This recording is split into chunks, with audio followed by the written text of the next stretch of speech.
Lodge of Boolean algebra. आज आपण पाहणार आहोत बुलियन अल्जेब्राच्या बाबतीत. बुलियन अल्जेब्रामध्ये सगळ्यात पहिला जो लॉ आहे तो आहे कॉम्युटेटिव्ह लॉ. सगळ्यात पहिले तर सांगितलं आहे त्यांनी the basic laws of Boolean algebra, the commutative laws for addition and multiplication. Addition आणि मल्टिप्लिकेशन साठी कॉम्युटेटिव्ह लॉचा वापर. दुसरा आहे असोसिएटिव्ह लॉ. असोसिएटिव्ह लॉचा देखील उपयोग ऍडिशन आणि मल्टिप्लिकेशन साठी होतो. आणि तिसरा आहे डिस्ट्रीब्युटिव्ह लॉ. तर डिस्ट्रीब्युटिव्ह लॉ हा same as in ordinary algebra मध्ये आपण ते पाहिलेलं आहे. तर सगळ्यात पहिला जो पाहू आपण तो आहे कॉम्युटेटिव्ह लॉ. कॉम्युटेटिव्ह लॉ मध्ये काय सांगितलेलं आहे पहा. The commutative law of addition for two variables is written as a plus b is equal to b plus a. म्हणजे त्याला आपण उलट केलं तरी चालतं. a plus b plus is equal to b plus a. दुसरा जो लॉ दिलेला आहे त्याच्यामध्ये तो शिकण्याच्या आधी हा जो कॉम्युटेटिव्ह लॉ आहे याचं जर अप्लिकेशन पाहिलं आपण तर याच्या अप्लिकेशन मध्ये जर आपण लॉजिक गेटच्या स्वरूपात विचार केला तर दोन ऑर गेट घेतलेले आहेत इथे आणि त्याला दोन्ही याला इनपुट हे ए आणि बी आहे. तर तुम्ही इनपुट हे इंटरचेंज जरी केले A B is equal to B A केले तर आपल्याला आउटपुट ए प्लस बी सारखंच बी प्लस ए मिळतं. याला आपण म्हणतो कॉम्युटेटिव्ह लॉ. त्याचप्रमाणे कॉम्युटेटिव्ह लॉ हा मल्टिप्लिकेशन साठी म्हणजे अँड गेट साठी वापरला जातो.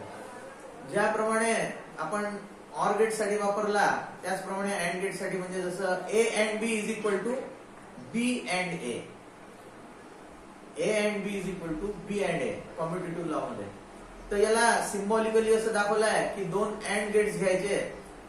तर दोन अँड गेट्सचे इनपुट जे दिलेले आहे ते ए आणि बी दिलेले आहे. तर या ठिकाणी आउटपुट आपल्याला ए अँड बी मिळालेलं आहे. मात्र इथे जर पाहिलं त्याच्या बरोबरीत तर आपल्या असं लक्षात येईल की इनपुट जर आपण इंटरचेंज केले म्हणजे बी आणि ए केले तर आउटपुट देखील आपल्याला बी अँड ए मिळते. तर हा झाला त्याच्या कॉम्युटेटिव्ह लॉच्या बाबतीत मल्टिप्लिकेशनचं अप्लिकेशन. दुसरा जो लॉ आहे बुलियन अल्जेब्रा मध्ये तो आहे असोसिएटिव्ह लॉ. असोसिएटिव्ह लॉ मध्ये या ठिकाणी तीन व्हेरिएबल्स दाखवलेले आहेत.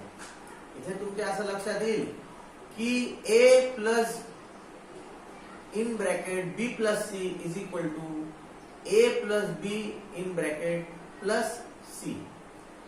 तर या ठिकाणी तुमच्या असं लक्षात येईल की इनपुटला जरी बी आणि सी हे ब्रॅकेटमध्ये ठेवले आहे तरी आउटपुटमध्ये जरी आपण ए सोबत जर बी घेतला ब्रॅकेटमध्ये आणि सी ला जर प्लस ठेवलं तरी काहीही फरक पडत नाही. The associative law of addition is written या पद्धतीने केला जातो. This law states that when ORing more than two variables the result is the same regardless of the grouping of variables. म्हणजे दोन इनपुट जर असतील आणि एक तिसरं इनपुट असेल जर याला ऑरिंग केलं तर आउटपुट जे आपल्याला मिळतं ते देखील आपल्याला ऑरिंग मध्येच मिळतं, ते सारखं मिळतं. या ऍप्लिकेशन मध्ये जर आपण सिम्बॉलिकली पाहिलं लॉजिक गेटच्या स्वरूपात तर आपल्या असं लक्षात येईल की दोन ऑर गेट दाखवले आहे. त्याला एका ऑर गेटला इनपुट दाखवलेला आहे ए आणि दुसऱ्या ऑर गेटचं जे आउटपुट आहे बी प्लस सी ते पुन्हा इनपुट दाखवलेलं आहे. म्हणून फायनल जे आउटपुट आपल्याला मिळतं ते A plus in bracket B plus C is equal to या ठिकाणी आउटपुट मध्ये ए आणि बी इनपुट दाखवले एका ऑर गेटला मात्र सी एकच दाखवलं आहे आणि या पहिल्या ए आणि बी चं ए प्लस बी जे आउटपुट मिळतं ते दुसऱ्या ऑर गेटला त्यांनी इनपुट म्हणून दाखवलं. म्हणून आउटपुट मध्ये आपल्याला ए प्लस बी इन ब्रॅकेट मिळतात आणि प्लस सी आउटपुट. तर हे जे अप्लिकेशन आहे हे असोसिएटिव्ह लॉच आहे ऍडिशनच्या बाबतीत. त्याचप्रमाणे जर आपण ऍडिशन सोबत जर मल्टिप्लिकेशनचा विचार केला तर असोसिएटिव्ह लॉ मध्ये मल्टिप्लिकेशन मध्ये A into in bracket B into C is equal to A into B in bracket into C हे देखील आपल्याला मिळू शकतं. तर याला मल्टिप्लिकेशनचा असोसिएटिव्ह लॉ म्हणतात. तर या ठिकाणी आपण हे असं पाहिलं त्याचं अप्लिकेशन लॉजिकली तर सिम्बॉलिकली लॉजिक गेटच्या स्वरूपात असं मिळते की अँड गेटचं इनपुट एक दिलेलं आहे इथे आणि दुसऱ्या अँड गेटला बी आणि सी इनपुट दिलेले आहे.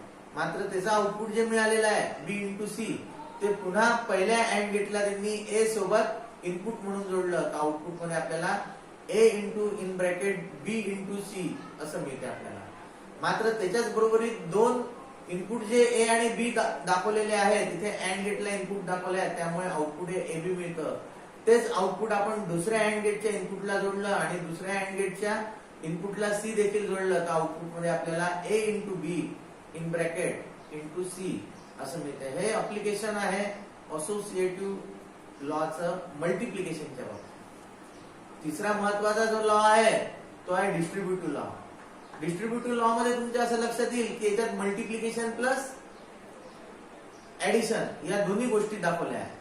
तर डिस्ट्रीब्युटिव्ह लॉ मध्ये ते डिस्ट्रीब्यूट केलं जातं. साधारण साध्या अल्जेब्रामध्ये, सिंपल अल्जेब्रामध्ये जे होतं तेच या बुलियन अल्जेब्रामध्ये देखील होतं. A into in bracket B plus C is equal to A into B plus A into C. तर या ठिकाणी त्याच्या उलट जर केलं A into B plus A into C is equal to A common काढून A into in bracket B plus C. Symbolically जर आपण पाहिलं तर लॉजिक गेट मध्ये या पद्धतीने आपल्याला इनपुट मिळतं. दिलं आहे बी आणि सी ऑर गेटला दिला आहे आणि ए अँड गेटला दिला आहे. ऑर गेटचं आउटपुट बी प्लस सी हे अँड गेटच्या इनपुटला दिलं आणि ए देखील इनपुट दिलेला आहे. तर आउटपुट मध्ये आपल्याला एक्स जे मिळालेलं आहे तर X is equal to A B plus C असं मिळालेलं आहे. म्हणजे एक ऑर गेट आणि एक नॅन्ड गेट याचा आपण इक्विव्हॅलन्सी जी दाखवली आहे ती दोन अँड गेट आणि एक ऑर गेट अशी देखील दाखवलेली आहे. याला आपण म्हणतो डिस्ट्रीब्युटिव्ह लॉ. म्हणजे त्याला आपण डिस्ट्रीब्यूट देखील करू शकतो आउटपुट मध्ये. म्हणून X is equal to A into B plus A into C अशा पद्धतीने आपण हे लॉज पाहिले.